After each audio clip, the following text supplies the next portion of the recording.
I made the biggest mistake of my life by making my stepfather an outsider at my wedding that he paid for. Now everyone is livid at me and I don't know how to make up for it. I got married 2 months ago to the love of my life, and he finally opened my eyes to what I did. He showed me the perspective I didn't understand. When I was 5, my father left us. He just disappeared without a trace. He and my mom were already separated by then, but he was still living with us. 3 years later, my mom started dating Rob. He was quite a bit younger than she was. I believe she was 34, and he was 26. Today, he is very wealthy, and he treats my mother like a queen. She looks like the happiest person in the world whenever she is around him. My younger sister looks a lot like my mom, but her personality is a reflection of her dad, always telling jokes and being just a nice person all around, while my mom and I are more serious and cold. As I got older, Rob became more present in my life. He got married to my mom, and she got pregnant, but seeing him as a father figure was still pretty weird, mostly because people would assume he was my brother all the time. When I was in HS, I was dating this boy, and he broke up with me at my friend's house. My mom was on a night shift, and I had to ask Rob to pick me up. When he did,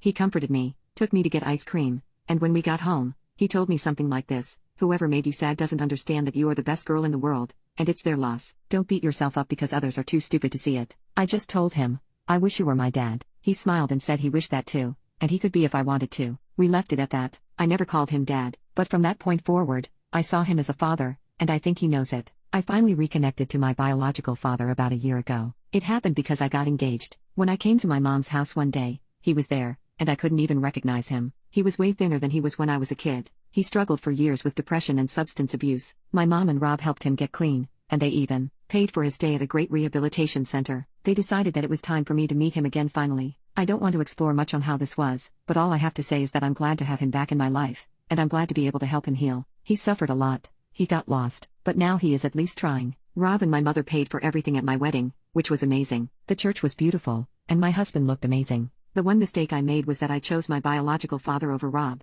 I chose the man who abandoned me for over 20 years over the one who took me as his own and gave me everything he could when he didn't have to. I chose the man who broke my mother's heart over the one that saved her. I don't know why I did what I did. Looking back on it, I feel so stupid. My dad didn't deserve to walk me down the aisle. My dad didn't deserve to be in all the pictures with my mom and my husband's parents. It should have been Rob. I don't know. I think I was compensating for the time lost with my dad. Everything was still so fresh with him. I was helping him out. He talked to me every day, and I felt like he deserved to be back in my life. When we were deciding who would give speeches, we had to cut some because it was just too many and my husband didn't really like the idea of hearing speeches for an hour and a half. So we decided on 5 people each. When I gave the list to my husband, he even asked, "No, Rob?" And I said, "Yeah, my mom is already doing one." The others I chose were 2 bridesmaids, my mom, my sister, and, again, my dad. My husband said I should reconsider. He even thought of giving up one of his jobs to put Rob in. I said it was fine. He didn't need to do that. My whole thinking when doing this was that Rob has my sister. He will have his moment. This was the only chance my dad had. But I went too far. I completely cut him out of the party. If you look at the photos, it doesn't even look like he went.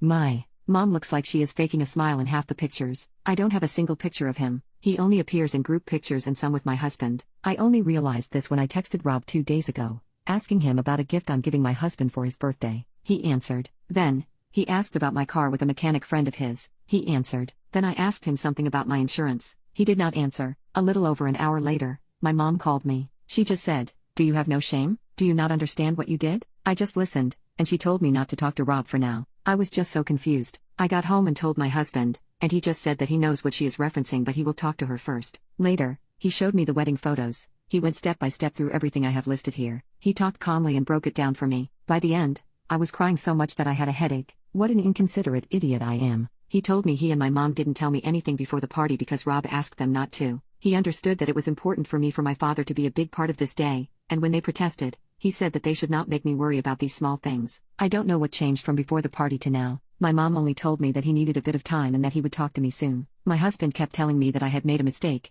but Rob would understand and forgive me, and I know that he will. He 100% has already forgiven me. He probably felt something that broke him down when I was texting him that day. I don't know what I said to trigger him at that moment, but it doesn't really matter. I did the real damage at the party, probably since he appeared to be fine with everything else before it. I have to make it up to him. I don't know how, but I just do. I guess I'm just writing this here because I'm a little lost. I'm too ashamed to talk about it with anyone I know, apart from my mom and husband. She doesn't tell me anything, and my husband keeps insisting that everything will be fine and for me not to worry too much about it. And he is probably right, but I feel that not worrying about this is just being inconsiderate to Rob again. I have to worry. I just don't know what to do. Update: my sister is mostly just sad, not mad at me. She just said she understood my situation, but it still was really shitty seeing her father taken for granted and sad. My mother is the person most pissed off at me at the moment. She is the only one that still does not talk to me. I mean, she does, but not really. The day I posted here, my mom told me Rob wanted to speak to me and to go to their home after work. I went and waited for Rob to arrive. When he did,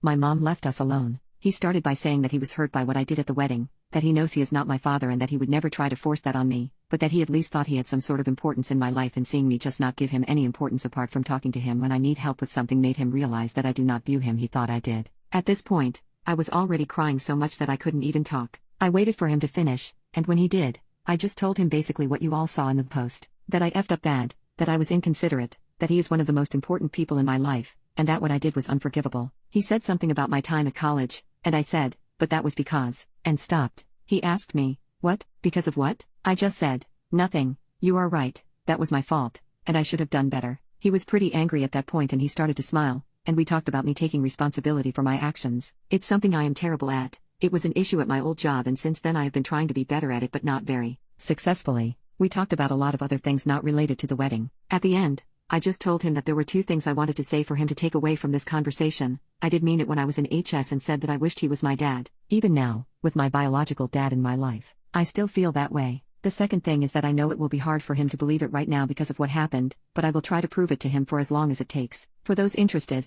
I've been going to a therapist with my biological father once every 2 weeks since he came back, but I think I need one for myself, so I will try to make it happen soon. I'm not sure how I will make up for this. Rob is telling me that over time, just me being how I was before my biological father showed up will be enough for him. I don't doubt him, but it's not enough for me. I will live with what I did for the rest of my life. I will always remember,